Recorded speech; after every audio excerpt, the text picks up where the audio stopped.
Support for Amplified Voices comes from the Restorative Action Foundation. Learn more at restorativeactionalliance.org. Everyone has a voice, a story to tell. Some are marginalized and muted. What if there were a way to amplify those stories? To have conversations with real people in real communities? A way to help them step into the power of their lived experience. Welcome to Amplified Voices, a podcast lifting the experiences of people and families impacted by the criminal legal system. Together, we can create positive change for everyone. Good morning and welcome to another episode of Amplified Voices. I'm your host, Jason. I'm here with my co-host, Amber. Good morning, Amber. Good morning, Jason. And today we have a special guest right here from Connecticut. She's well known in criminal justice circles. It's Tiheba Bain. Good morning, Tiheba. Good morning. How are you guys doing today? Great. We're so glad that you agreed to come on the podcast. My first question that I ask our guests, and I'm going to ask you, is if you could start by telling us a little bit about what your life was like before you became involved with the criminal legal system and how you got involved. Well, that's a tricky subject right there. And to talk about it is interesting because I don't normally talk about it. But who I was before the criminal and justice system, I was a little girl with ambition, looking to take on the world, not knowing what the world was like or what that even meant, right? I was a good student, a straight A student. I was raised by my grandmother. She raised me, my brother, and my sister. I'm the youngest of the three. We had a regular urban lifestyle. Sometimes things was afforded to us that some people in the urban community were not allowed to experience, which was like horseback riding, dog shows, horse shows, skiing. Where did you grow up? I grew up in Brooklyn, New York, the concrete jungle. So we're a close-knit family. It wasn't just me, my brother, my sister, and my grandma. It was me, my brother, my sister, my grandmother, my aunt, her children, my other aunt, and then friends of the family. And they did this so we can afford things that they weren't able to afford. And it worked out well. So I was culturally grounded in a sense. I love to go to museums. If you couldn't find me playing on the street, playing jump rope or hopscotch, I was in the library reading. I was part of a book club called Reading is Fundamental Riff. I remember that. Okay, so I'm dating myself. So yeah. You're sounding like my kind of gal. You'd get those bookmarks, right? Yeah. Yes. Oh my God. I loved it. That took me outside of my norm of being in a space that as a child you don't know is impoverished because that's all you know. My mother, unfortunately, was on drugs. My father was an absentee dad, hence my grandmother raising all of us. And I was the one that always got in trouble. I was Curious George, literally, in the flesh, because I was always wanting to know, what's that? Who's that? Where'd that come from?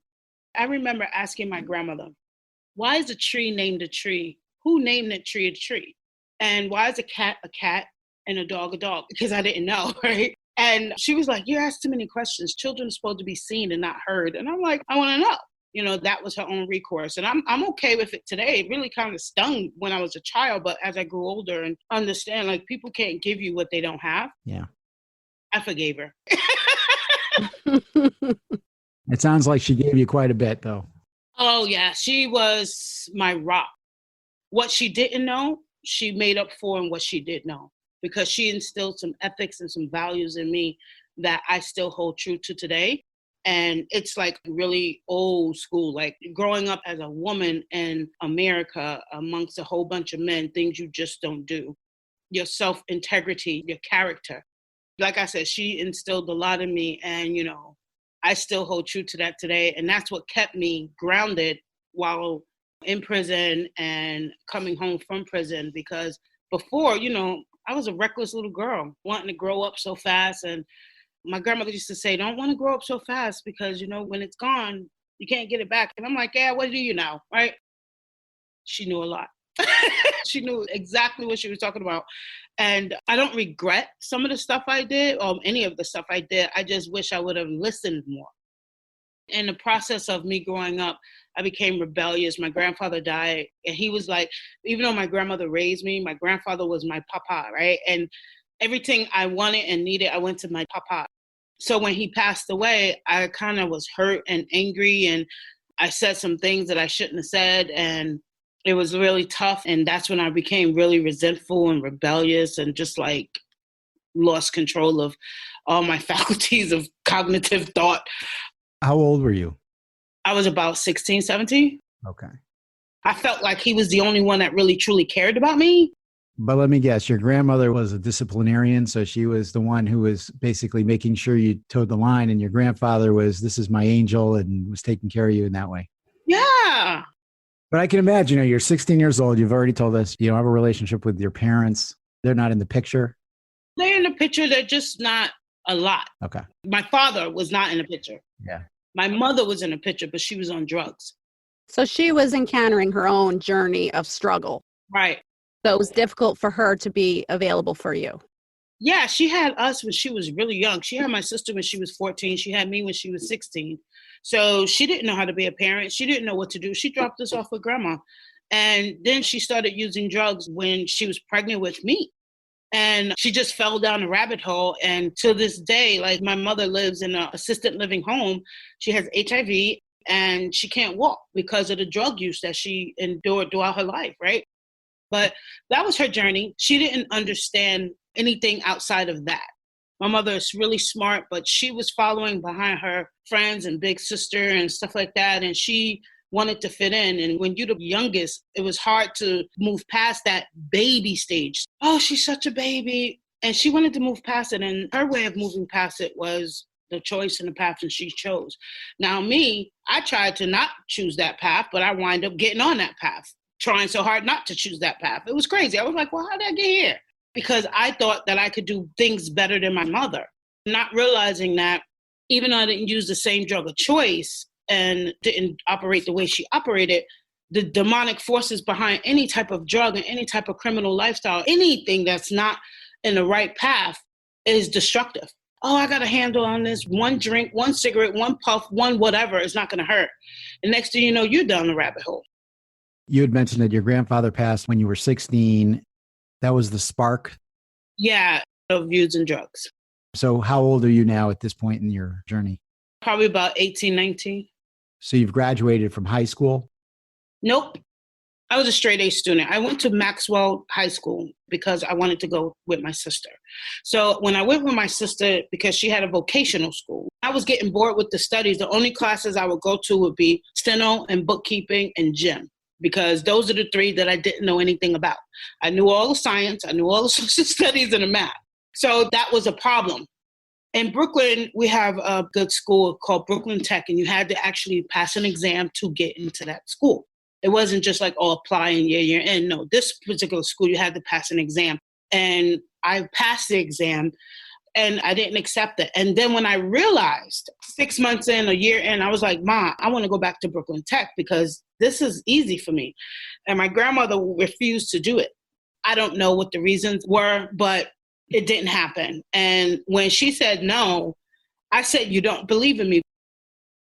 So after all that, I decided to go into full rebellion. So I quit school and I got a job. I forged some paperwork to put me as an older person and I got a job. Oh gosh, I remember that now. I forgot about that. So yeah, that's what happened. And so I started working at a bank.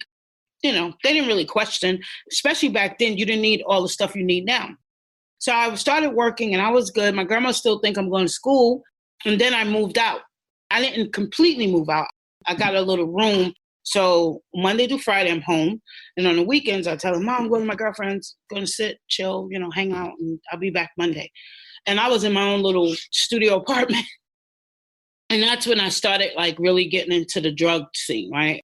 So I got caught up. I can't do two lives, right? So I got caught up in a raid. They didn't raid my home. I was with somebody else and they raided their home. So that took me to jail. And when I went to jail, they let me out because I lied about my age. I told them I was 16 when I was actually 18. They believed me. They let me go. And then they threw the case out. I gave up my apartment. I stopped doing all that criminal activity, but I was bored inside. It was open space and I couldn't fill it up with anything. So I started smoking more weed. And then I went from weed to cocaine, then from cocaine to crack. And then that took me out. But the transition from that was subtle. I didn't see it. And again, I didn't realize I was falling deeper and deeper into the hole. And this time I wasn't able to come out.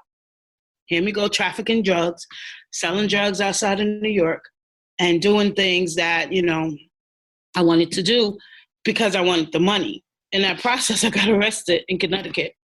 And when I was in Connecticut for I don't know how many months, I took my GED here in York Correctional Institution. And it was 93, 94, somewhere around there. And I got my GED there. And that's when I was I saw a different way. However, I was still hooked onto drugs. You were in Brooklyn and you were selling all over and you were coming up to Connecticut. Did you have a car? Were you taking train, car, bus? You find your way. And I look younger than I am. So if I took the bus, they didn't bother me. I would sit on with my book and do what I have to do and transport my drugs. And then when I was able to drive, I drove. Tell us about your first experience in jail. It was Rikers Island. Oh, it was in Rikers. Okay. And that was when you were 18? No, I went to Rikers Island when I actually was 16 for an attempt assault. And they dropped the charges because they realized that 2 people jumped me and I had to defend myself. They tried to press charges on me at the age of 16, but in the process, they put me in Rikers Island for 3 weeks. Okay. And then I got out because they dropped the charges. It must have been a shock to you and some of the things that you saw and what you went through when it first happened? No, because people come home from prison talking about prison. I have people in my family have gone to prison, and people, when I went to Rikers Island, people knew my family. Okay. People knew my mom, people knew my aunt. So they knew me. So I wasn't really afraid. So I hung out with the OGs, the older people. I don't know if you guys know what OGs, but I hung out with the older people because they were the ones that was connected to my family. And they pretty much protected me in Rikers Island for those 3 weeks. Can you say more about what protected you means? They didn't let anything happen to me. What if you didn't have that protection? What would have happened? Oh, I probably would have killed somebody or been killed or raped or something, because that happens in prison for women as well as men. Right. They call them fresh blood. People come in, they see you, they want to test you. They're going to test you. But because I had those people in place that I didn't even know I had, and I saw when I came in and they recognized me before I even recognized them, oh, you Keisha's daughter. And I'm like, oh, yeah, okay, great. So it was a little relief to know that. But I was prepared to do whatever I needed to do to survive, because prison ain't no joke. Rikers Island, anybody that survived that, I commend you. Right. You were in and out of different jails and prisons for a while. And then at some point, you were in for a while and decided that you were going to make some changes because you're a leader now out in the community. And I don't know how we got from there to here. So if you could tell us the story of how that transition happened. Okay, so in my last bout of drug addiction and drug abuse, I moved to Connecticut and I said I was going to change my life and start life over. And I came out into Connecticut to do that, but I got caught up in the same old lifestyle. And I was working and going to school. I was going to Three Rivers Community College. My son is what made me really transition. I got married and everything. And I was like, I have my son, I have to do things differently. But in the process, you're still trying to get out the game, and the game just sucks you back in for some reason or another. And how old were you when you had your son? And 25. Okay. So I'm in and out, I'm back and forth, and I was living in a shelter. I moved from New York. My husband had got arrested and he was in prison up here. So I came up here and I said, well, when he come out, we can start a new life. I wanted something totally different. We have a son now. Let's do things differently. So I determined to put a start to that. So I went into the shelter. I stayed in a couple of shelters, and then I got my apartment. Everything was good. But then I fell on hard times as a single parent and started selling drugs again. And that's what got me in trouble again. My husband came home And we started a family, but I still had this court case.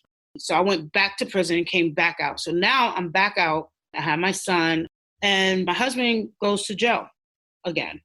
But now I'm pregnant. I have my second son. And when he goes to jail, I'm feeling this despair, this emptiness again. I go right back into doing what we know.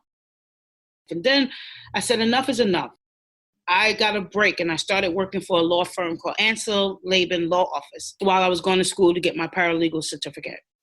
I mean, that's still in the era where they haven't banned the box yet. So you walked in there and you had to disclose to this law firm that you have a background. What happened was the attorneys knew I have a desire to be a lawyer. So they saw my progress and they put in a good word for me. They gave me a chance. And that right there gave me a sense of hope. And when that gave me a sense of hope, I took it and ran with it for as far as I could go. Then I started using drugs again, hanging out with the wrong people at the wrong time. And then I caught my felony charge, which sent me to federal prison for 10 years. At this point, you've got 2 children, you've got a husband, you've already made the determination to go forward, you've got a company giving you a chance. What could have gone differently to stop you from going back into selling and getting this felony charge? If I would have stopped using drugs, because I was still using drugs, is what got me in prison for my federal crime. Not because I was out there trying to do something. My desire to smoke crack and hang out with these people got me in trouble. I wasn't out there trying to commit a crime. I was home. Then I left my home and went out there and committed the crime. So really, it was the strength of the addiction. You really can't ask what happened at that point. It's really what happened at the beginning to set you down the path in the first place. Before I committed my crime, I was looking to go into a long-term extensive program to get help. I knew I needed help. I was researching and I was setting it up for my sons to be taken care of while I go do what I need to do. But God had a different plan. God was like, you need more than 6 months. You need a lifetime of change. And the only way he could do that is to sit me down long enough to get that lifestyle of change to evolve. And I'm okay with who I am today. I don't like the fact that I had to leave my children. I don't like the fact that I hurt people. No. But I'm okay with who I am today. I love me today. I didn't love me then. I'm a better mom. I'm a better person all around. So I'm not saying I like prison because no, hell no. Excuse my language. But no, I don't like prison. But God saw fit for me to live another day. And he allowed me to go through that trauma, through that, oh gosh, it was painful, through that painful process to better me. Not everybody gets that. Not everybody go through that process and sit down and absorb what it is they need to absorb, because it's not meant for that. It's not meant for human dignity. It's not meant for you to rehabilitate, even though it says a rehabilitation correctional institution. No, they teach you how to be a better criminal. I decided I didn't want to be a better criminal because I was tired of being a criminal. And I wanted to be an attorney. I wanted to be a productive citizen. I wanted to do this and I wanted to do that. So what I did was afford myself every opportunity I could to better myself. They took out school when I got there. And so when they brought school back and they only brought it for a certain amount of time and a certain class and all this other stuff, I hopped on it to better myself when I came home. I came home with 30 credits from Naugatuck Valley Community College. And I applied whatever credits I could from that particular college to the Bronx Community College. And from Bronx Community College, I went to City College, CUNY Interdisciplinary Unique Studies Program, where I did a dual concentration, psychology and women in criminal justice. Oh, I wasn't playing. May 22nd, 2002, I sat down in a prison, York Correctional Institution, and I prayed. I said, Lord, I can't keep doing this. I'm not coming back here. If you let me out, I'm not coming back. So help me to stay out or keep me in. One of the two, but I'm not doing this again. I'm not going to put my family through this. Nobody. I'm not even going to go through this. So May 22nd, 2002, I gave myself to Christ without looking back, unapologetically. I'm yours. Do what you will. Have your way. Take me, Calgon, right? Like, you know? So, and I didn't turn back. We were in the overflow. Overflow is where you have too many people in the prison and they put you in a place where all the people that can't fit in the regular size bunks go into overflow. We was in a gymnasium, sleeping on the mats on the floor. and we had rows of people. So I was looking outside the window. It was just like summertime and stuff like that. So my family goes camping. We used to go camping every year. So I'm thinking like, you dummy, you could be out there with them right now. But no, you decide you want to be in here. So all of this stuff, it was like a reel going in my head. And I was like, you know what? I can't do this. I jumped up and I yelled, does anyone in here have a Bible? Nobody seemed to have heard me. So I went row through row asking if I could borrow someone's Bible. And when I did that, this lady was like, here, ma'am, you can have this. I said, I just want to borrow. She said, no, you can keep it. That Bible kept me until I got sentenced and got shipped off into federal prison. That became my safe haven. That became everything. I began to heal from the inside out. And that's when true change happened. It wasn't on me because I'm a wretch. I gave my whole entire self over. And now I am so grateful, so very grateful, because had I not decided I didn't want to be that person no more, I didn't want to do that anymore, I wouldn't be here today. Tiheba, I really appreciate you sharing all of that. That really is an amazing story. As you're telling this, I'm just imagining you standing up like, somebody, I need a Bible, and then going and seeking this Bible out in this gymnasium where everybody's laying on the floor. That's really, really amazing. That's going to be a great chapter in the book. When they make the movie, I hope it's really dramatic. So Tiheba, we know that you are doing so much. I've heard you speak several times, and I know that you're very involved in, like, sometimes it's hard to keep up with all of the wonderful things that you're doing. We've seen you at the Capitol a couple times when we've all been there testifying. Tell us a little bit about, after you got out of being incarcerated, a little bit about the reentry, and then where you went from there to where you are now. When I was in prison, I realized that these young girls was coming in younger and younger, right? And sometimes they come in and then they would just leave. And when they would leave, they'll come right back. And some wouldn't leave and they'll start trying to hang themselves from just not being able to adapt into society properly. So I took a survey inside of prison and I was wondering what was going on. I probably could have gotten in trouble for that, but I did it. And I still have the responses to this day, and that's what keeps me focused. Not enough assistance, not enough help, no support. When I came home from prison, there was no support. So I understood what they were saying. Like, there was really no resources for women. And women were not being talked about. Women were not being addressed in a magnitude in which we are today about criminal justice reform or criminal justice abolition. So when that happened, I said to myself, what's really going on with that? So I did the survey and I had interviews. I talked to several people and I was like, no, this can't happen. Then there was this one lady that actually hung herself. One little girl hung herself. And I was like, oh my gosh. So I started a program while I was in prison, each one reach one type of program where you have people that have long sentences actually mentor the people that's coming in for a year and help them with the adaptation period and keep them from feeling left out, because you've seen a girl one day and then the next few months she was disappearing, and then a few months later you see her hanging from the rafters. Unacceptable. And that was just the one I'm talking about that actually succeeded, unfortunately, in her suicide attempt. But there were other suicide attempts, and that's what got me saying, this ain't right, right? Absolutely. And I said to myself, something's not happening outside to have all these little young people coming in inside and thinking that this is the way life. And it's really not. But that's what it was for them, because all the little phony fake stories that go outside when people go home, oh, I was this, I was a G, I was this, I was this. Yeah, okay. That's not always the truth. That's a defense mechanism. Exactly. So when people come home, and the little young girls are hearing this, when they step up into the prison, they think they arrived. No, this is not cool. So that's what got me to saying enough is enough. So when I started that program, I wanted to make sure that when I get home that I can help as many people as I can to keep from coming to prison and to stay out of prison when you come out. So the reentry process, was hard and tedious because, again, lack of resources. And I went to New York. I said, I'm going back home. I don't want to have nothing to do with Connecticut no more, right? That was my thought. You want to make God laugh? Tell him your plan. Exactly. So that was my plan. Like, I'm going to New York. I'm not coming back to Connecticut. This is crazy. This is crazy. Blah, blah, blah. I said, let me just figure it out. I said, well, school is my main thing. I want to go to school. I want to stay in school, and I want to keep up what I was doing, right? So I went to school. I followed school.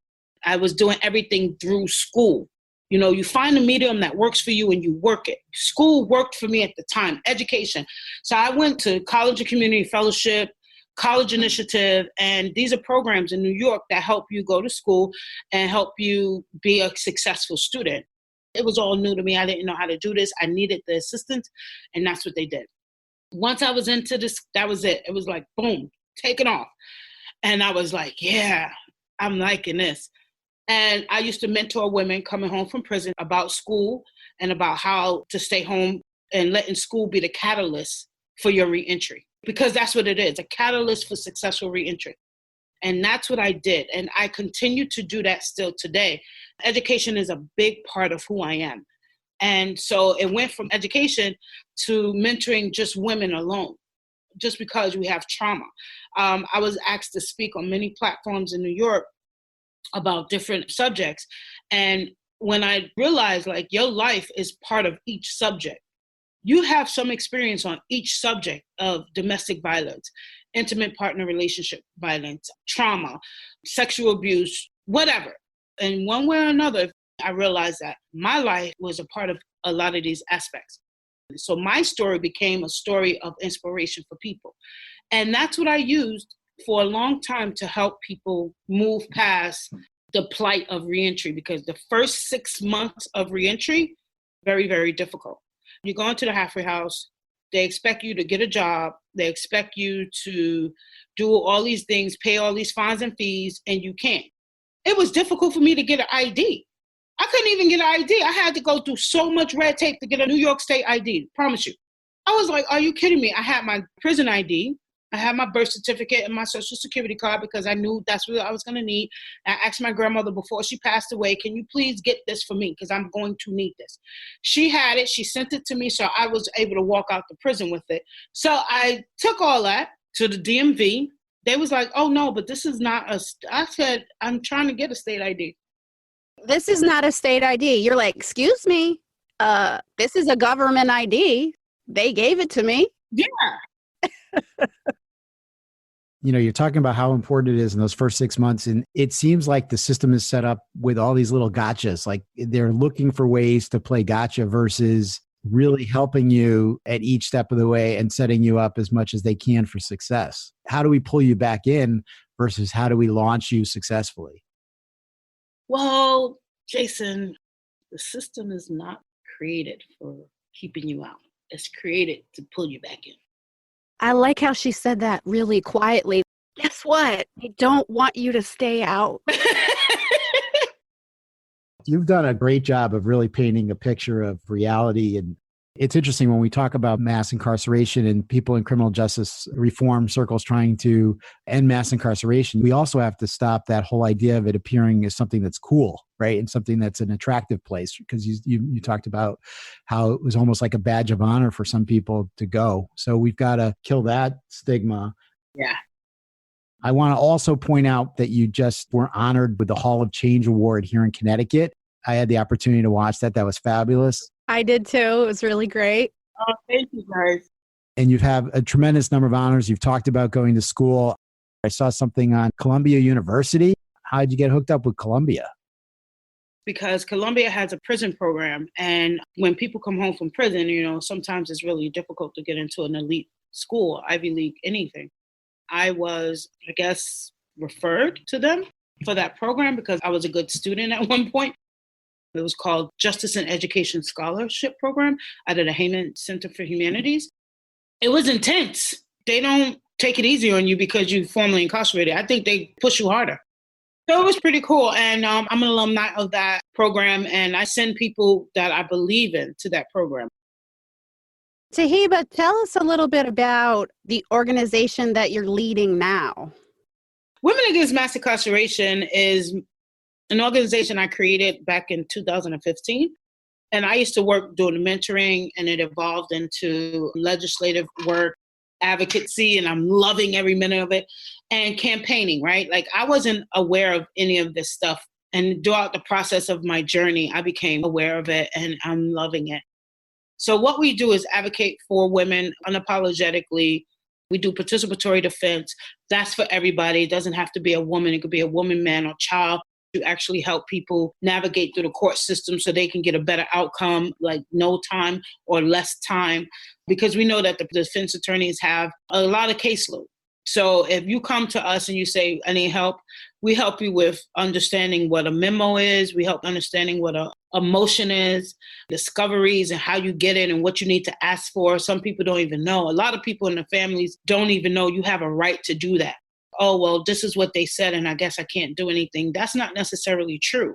We're working on cases right now that are serious cases. We went from murder to a manslaughter. So that was a win. So those are the type of things that we do to help families navigate through the system, because I don't believe that the people would have understood the difference between murder and manslaughter had we not come in and helped them navigate through the process. Back in 2018, we actually helped pass a bill, SB 13. We're going to be working on a bill this year, primary caretakers bill, as well as amp up the reproductive justice out here in Connecticut, because we realize it's not too many people working on that, or if anyone's working on that. But we're building up that coalition now as we speak. There's a primary caretakers bill that passed in Boston and Tennessee that we want to bring here for people that's going into prison. And if you're the primary caretaker of an elderly and or child, we're looking for alternatives to incarceration and make that a law as opposed to a if or a possibility. So those are the things we're working on now. Today, we're doing a voter registration drive. And what else? And I'm on a Democratic Town Committee here in my district in Bridgeport. So if people want to get involved with your organization or want to get help from your organization, how do they get in touch with you? Oh, you can go to my website, whammyct.org, www.whammyct.org. WAMI is WAMI. It's an acronym for Women Against Mass Incarceration. Women Against Mass Incarceration.org, WAMICT.org. Mm-hmm. And we'll put that in podcast notes as well so people can link to it. Okay, and you can also give me a phone call. I'm up to phone calls. That's if you text me.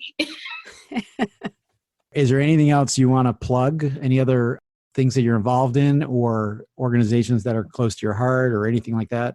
Yeah, absolutely. There's an organization that you guys may not know about. It's called the National Council for Incarcerated and Formerly Incarcerated Women and Girls. I work with them. They are actually my employer. And I've been with them I've been a member since 2015. And they just hired me in 2018 to be a coalitions director. But since they afforded me this office space that you guys see here, I will now be focusing on building out this hub in Bridgeport, Connecticut for the state of Connecticut to help move along their work as well. And it's the same work that we do. It's nothing different. We do the same work that the National Council do. They do clemency campaign. We piggyback in doing clemency campaign. They are the mothership of what we do.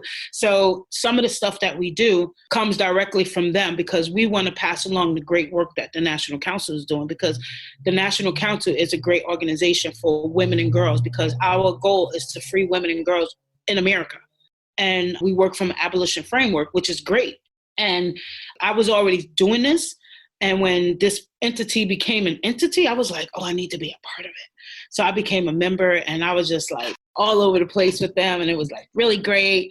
And my boss saw my passion, and she offered me a paid position and this office space that she allotted for me to grow Women Against Mass Incarceration. And I am so grateful for her, and I love her. Her name is Andrea James. All right. Shout out to Andrea James. Yeah, and she's an amazing woman with amazing vision. And it's also ACLU, Smart Justice. I want to thank Charlie Grady. I want to thank Rob Hebert and Career Resources and Scott Wilderman. And Charlie Grady is Hang Time, right? Yeah, Charlie Grady, Hang Time. Her Time, Hang Time. Yeah, and Sue Gunderman and all the people that I'm affiliated with out here. Anderson Curtis, Dave McGuire, Mel Medina, and my girl, Robin Porter. All these people are our favorite people. What? Catal, Senator Gary Winfield, Marilyn Morrison. I mean, I'm connected to all of these people in some way or form or fashion, right? It's not like we're best buddies or whatever, but I know about them and they know about me. And that's what makes America great again. The connections that we have. Yeah, I'm taking that back, right? That's what makes America great, because we have connection intertwined with each other that's going to push about true, y'all call it reform, I call it abolition, because I believe that we need to dismantle what's currently in place and revisit and say if we even need to put that back in place or recreate something else. We need some governance, of course. I'm not saying we don't. But what type of governance do we need? Do we need the brutality of what's going on? No, we don't. But we need somebody with compassion. We need people with understanding. We need people that see themselves in the people that they're killing, they're shooting, and all this other stuff. So that's what we need. And that's what we should dismantle and bring back up. We need social workers. We need people that understand the infrastructure of a person that makes them act out in certain ways. We need the mental institutions to come back. They took all the mental institutions away and put everybody in prison. Guess what? They still mentally incapacitated and they need some help. I want to just make a quick comment on that. This could be a whole nother podcast, and maybe it will be. Yeah. But in terms of that, mental institutions need to come back in such a way that they are not just jails called mental institutions. Exactly. Thank you, Amber. They shouldn't come back as jails. They should come back with professional people knowing what's going on. The DSM has went from this size to this size. So there's stuff in there for almost everything that people are enduring right now. So why are you having people go to prison and keeping them dumbed down and walking like zombies throughout the compound, throughout the prison system, and then you send them home and say, you don't get your medicines no more. So that's what happens. They snap, people die, people get injured, people get hurt, and nobody's the wiser. Oh, I don't know what happened. He left with a certain amount of medicine. Well, you know what? 3 weeks of medicine ain't gonna keep them for a lifetime, because guess what? That's a problem. They can't get the medicine that they were given in prison when they come home. I think that coffee really fully kicked in just now. That got it. But that definitely is a whole nother podcast. Yeah, I'm thinking, yeah, okay. What I'd like to say is that I just wanted to tell you that you're a tremendous success story. You've been a fabulous guest here, sharing so openly your past, sharing so openly the work that you've been doing. And it's such tremendous work. I mean, obviously, I only knew a fraction of it, and I learned so much from talking with you, and I appreciate you being here. I'm going to toss it quickly to Amber to see if she has any closing remarks.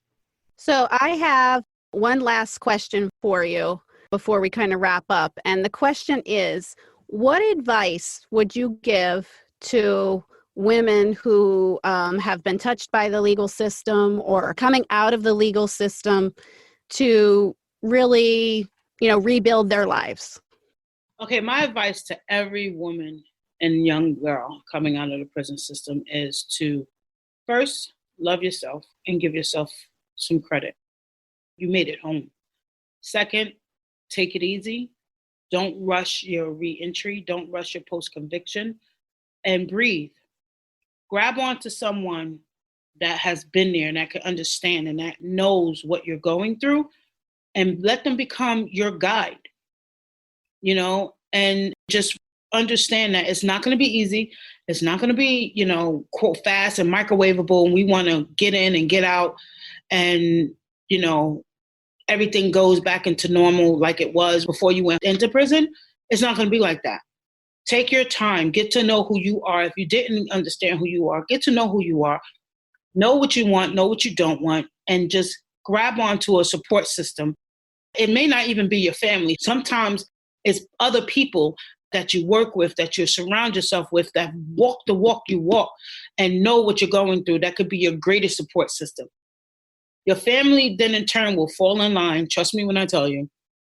But if you need to, come and see me. Women Against Mass Incarceration. I am here for each and every woman that want my assistance, that need my assistance, that even want to just sit and be in a space. This space is your space. We at 840B State Street, Bridgeport, Connecticut. come and see me. And trust me, you won't regret it. I got you. I love that. I think that's the main message. We got you. Yeah. Thank you so much, Tiheba, for being here with us today.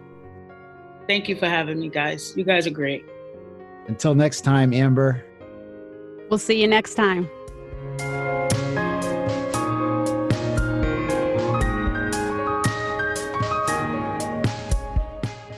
You've been listening to Amplified Voices, a podcast lifting the experiences of people and families impacted by the criminal legal system. For more information, episodes, and podcast notes, visit amplifiedvoices.show.